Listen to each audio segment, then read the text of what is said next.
Hi guys. So ఇవాళ కూడా morning gym skip కొట్టేయడం వల్ల ఈవినింగ్ రావాల్సి వచ్చింది. అలా వెయిట్ చెక్ చేసుకుని మా ట్రైనర్ చెప్పిన వర్కౌట్స్ అయితే స్టార్ట్ చేసేసాను అనమాట. ఇప్పటి వరకు జిమ్ లో నేనైతే అన్ని లో వెయిట్ చేయాల్సి వచ్చింది. ఈ రోజు అయితే నేను అన్ని వెయిట్ చేశాను అనమాట. ఈ రోజు వరకు ఆడుతూ పాడుతూ అలా వెళ్ళిపోయింది. బట్ ఈ రోజు నుంచి అలా కాదనమాట. ఈ రోజు నుంచి వెయిట్ గెయినింగ్ కోసం కొంచెం కాన్సన్ట్రేటెడ్ గా జిమ్ చేయాల్సి వస్తుంది. ఎవరైనా వార్మప్ జిమ్ చేసే ముందు 10 మినిట్స్ 15 మినిట్స్ చేస్తారు. నేనైతే 1 మంత్ చేశాను అనమాట.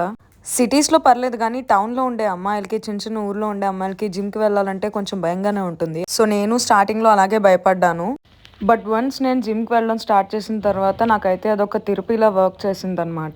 మన కోసం మనమే ఆలోచించుకోవాలి. మనకెవరో వచ్చి బలాన్ని అప్పుగా ఇవ్వరు. సో మన స్ట్రెంగ్త్ కోసం, మన సేఫ్టీ కోసం ఇలాంటి డెసిషన్స్ తీసుకోవడంలో అసలు తప్పే లేదు. అండ్ ఎవ్రీడే మా జిమ్లో నేను ఒక 5 మినిట్స్ నేనైతే పుల్అప్ కోసం ట్రై చేస్తాను అనమాట.